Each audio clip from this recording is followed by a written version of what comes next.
This is our chart, right? That I designed again, right? So here we have our ignition switch, right? This is simulating our park neutral switch. So you know that when our vehicle, if it is not in park or in neutral, the starter won't engage. And of course, this is a starter motor, right? And this is our battery here, right? So these things are not yet labeled, so we need to label the starter motor, the ignition switch, and so on, right? And we also need to add a starter relay to this circuit, yes, right? But we're just going to give you a short demonstration of how it works, right? So again, within the motor vehicle, you'd have to put your gear shift lever in park or in neutral, right? Or if you have a manual transmission vehicle, you'd have to sync that clutch pedal, right? So again, our starter motor won't engage, right? So you can see it is not being engaged, right? So what we have to do here, right, is to engage our park neutral switch, right? But in this case, we don't have a gear shift lever, we're just having a little switch here to show you what's going on. Right? Alright, so here we're just going to give you the short demonstration of how it works, right? So you'd have to put your vehicle in park or in neutral, but in this case here, we're just going to sync our press or depress our park neutral switch, right? This is a key turn but a push start, right? And there you have it, right? Starter motor engage. So what would have happened here is that this gear here would engage with your flywheel, right? And turn the flywheel to, right? So that you can have a momentum to start the motor vehicle. There you have it, our charging system, starting system trainer here in the shops. Alright, so we're just going to give you a short demonstration, right, on our charging system trainer here, to show you that it's actually functional.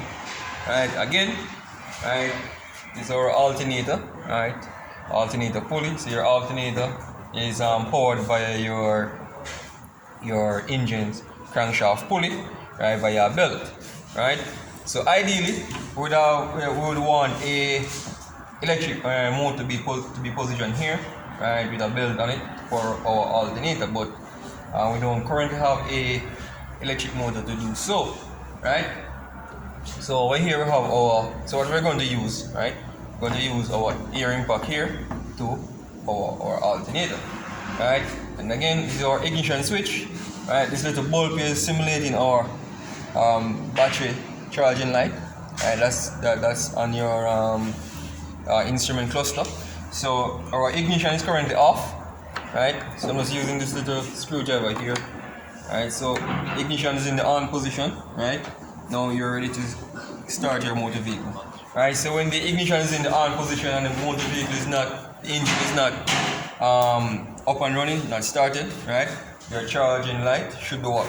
Should be illuminated, right? But as the engine starts, right, and starts to power the alternator, this light should disappear, right? Once it disappears, that is telling you or the driver, right, that the alternator is actually producing electricity and able to recharge the battery and also supplying electricity, right, for the motor vehicle systems, right? So we're just going to power it up with our air impact here. So ideally, we should have a multimeter here, right, to check the voltage that is actually coming out of our alternator into our battery, right? So this is a 12 volt battery, right? So if we should measure the voltage here at our battery currently, right, would be seeing 12.6 volts ideally, right? But if our alternator is able to recharge the battery, right, we should see voltage above 12.6, so probably about 13, 14, thereabout, depending on the system. You get what I'm saying? But nothing below 12.6 or 12.6. Follow what I'm saying? Right? So we're not going to use the multimeter for this demonstration here. Just going to look at the charging light, because if our charging light is out, right, that should tell us that our alternator is able to recharge the battery, right? So we're just going to power this up. So capture the light. So take a good look at the light. So let's powering that up. So our light went out, signifying that our alternator, right, is able to produce electricity and recharge our battery. There you have it.